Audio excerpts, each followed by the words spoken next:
Well, hello everybody, Mike here with Hardware Canucks, and it's been a little while since I've been in front of the camera.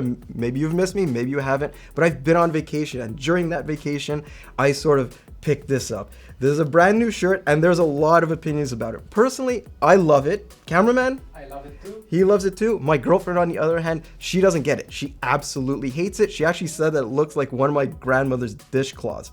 But it's a great analogy. This shirt is a great analogy for this graphics card that arrived when I came back. So this is the RTX 3070 Noctua Edition from ASUS. Now there's a lot of opinions about this thing. Some people hate it, some people love it, some people don't get it. Personally, I'm a fan. I absolutely love the beige look.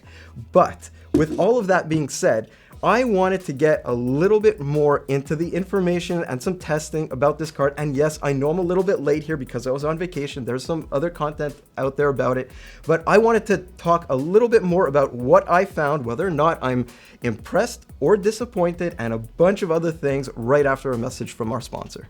The Be Quiet Shadow Rock 3. It won't block your memory thanks to the offset construction. It will not sound like a hurricane thanks to the Quiet Shadow Wings 2 fan. It will give you a peace of mind with exceptional cooling, easy installation, and the interesting bicolor design. Check it out below. Alright, so about the ASUS RTX 3070 STRIX OC edition. Now, the first thing I wanted to mention is something that I was a little bit concerned about, and that's the fact that they might have gone ahead and just slapped a pair of Noctua fans on one of their standard coolers. I'm going to talk about that in a little bit because some of those fears were sort of confirmed.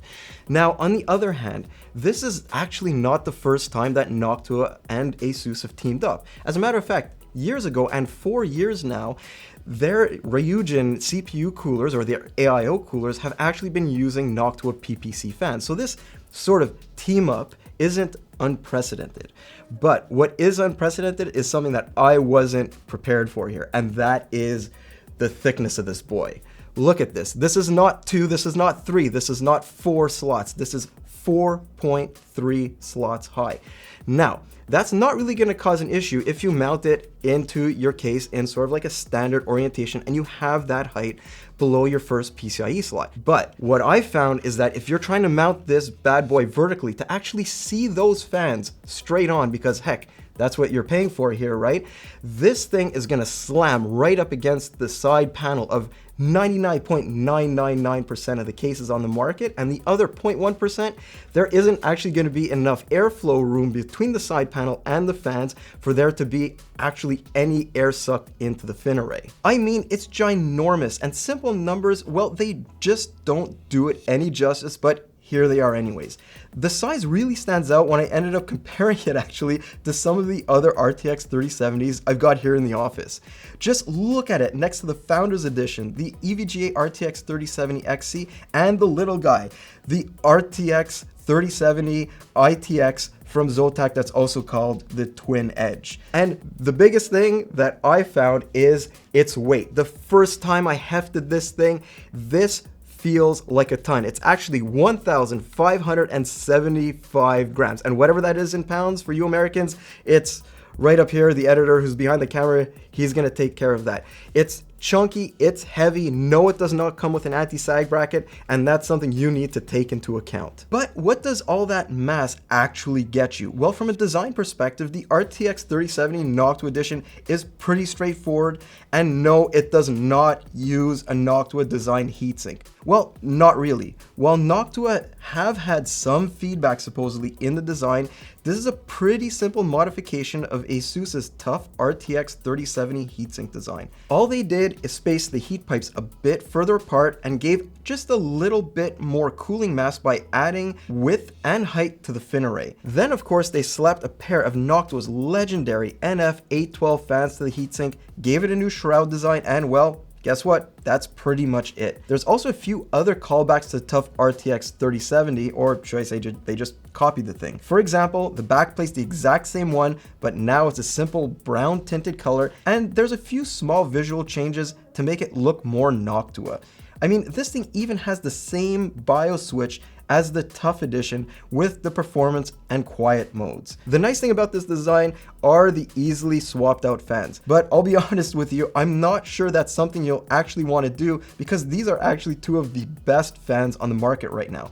But maybe this points towards a better future where more manufacturers explore using standard fans that can be easily swapped out in case something goes wrong. But make no mistake about it, this heatsink for an RTX 3070 is absolutely hilariously oversized. There's no way the RTX 3070 would ever need this kind of cooling capacity unless it was seriously overclocked, balls to the wall.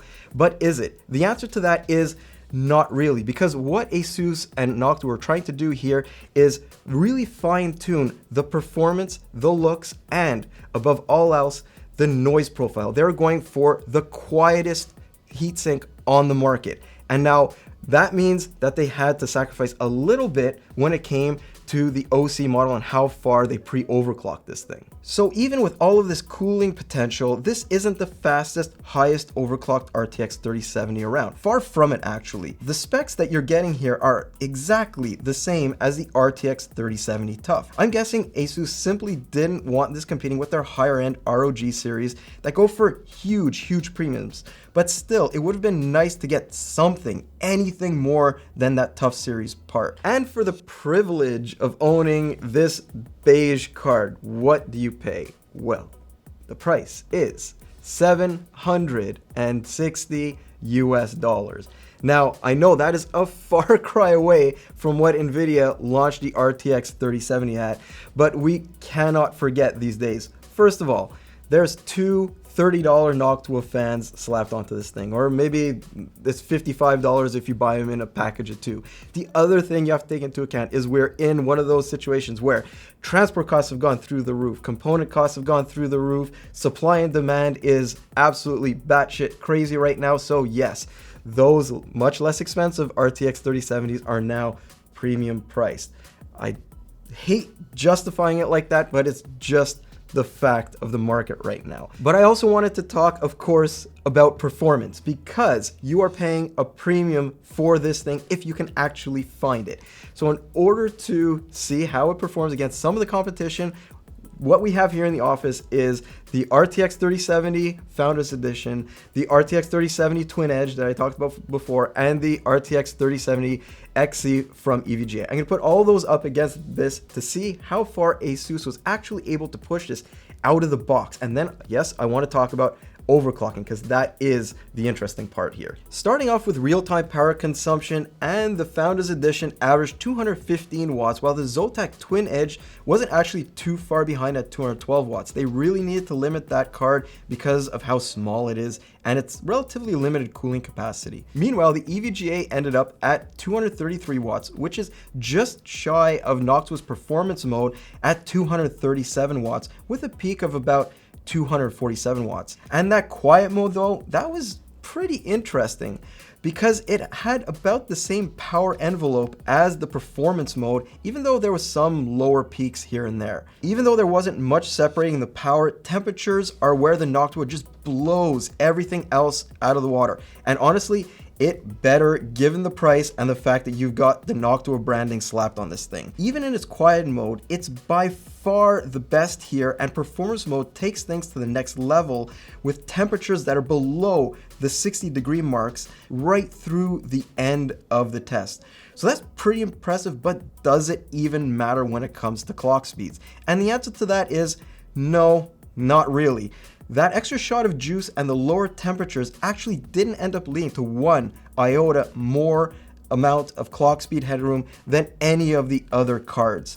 It's actually beaten in the frequency department by that tiny Zotac of all things, and it barely, and I mean barely, edges out the reference card. And I know to a lot of you, given the size of this thing, that will be disappointing. But hold on a second. When it comes to noise, this is where the Noctua Edition absolutely shines. Considering our ambient noise level of the room is only 35 decibels, the numbers here are the best I've ever seen from a GPU, period. Probably ever, and it's by far the quietest card here. I mean, ASUS set out to make the Noctua Edition one of the quietest GPUs around, and that's exactly what they've done. So you could call it sort of mission accomplished.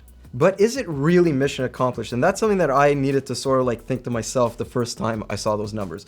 It has great acoustics, actually whisper quiet. It has amazing temperatures, but I honestly wish that ASUS would have played a little bit more with those clock speeds, because it has all of this cooling capacity, but it doesn't do a damn thing more than something like the Tough Edition.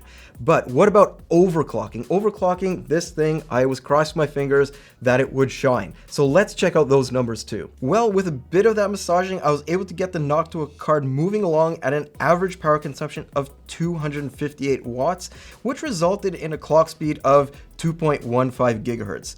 Even then though, I was capped by ASUS's built-in limits since temperature only hit around 58 degrees. But the real story here is again the acoustics. This card is absolutely whisper quiet and will probably be one of the quietest things in your entire system. And now moving on to performance, I'm not going to focus too much on frame rates because they're exactly what you'd expect for a mildly pre-overclocked RTX 3070. We've all seen it a million times before. While overclocking does add a bit more in the frame rate department, what hurts to know is I'm sure that it's got more to offer if we were able to push it further. But the problem is endemic of GPUs nowadays. They're simply designed to operate at almost the peak levels in stock form, and getting huge overclocking headroom means looking towards hardware mods that will completely nuke your warranty. Well, I guess that pretty much sums it up, and you know what? I'm a little bit on the fence about this one, and I think that goes back to my shirt analogy from the beginning of this video. I love the look of this card. I'm a Noctua fanboy, and I think that there's a lot of people out there who are also Noctua fans who are gonna absolutely love the look of this thing, and it's a must-have. On the other hand, I look at something like the Founders Edition, the RTX 3070 Founders Edition.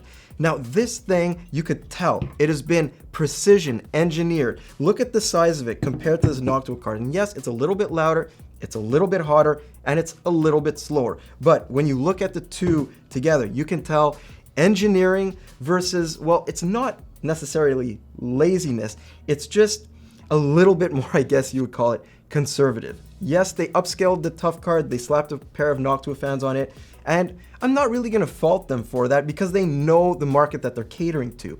On the other hand, what excites me the most about this, and the excitement generated about this card in the community and on YouTube, is the fact that Noctua and ASUS, I'm sure they're taking notes, and this might lay the foundation for the next generation, maybe a ground up Noctua and ASUS designed card. Amazing cooling, more compact, more precision engineering. So if that's coming down, I am even more excited, and I hope it happens. So with that being said, I'm Mike with Hardware Canucks. I hope you enjoyed this. I hope you like my shirt because I do, and I'll see you in the next one.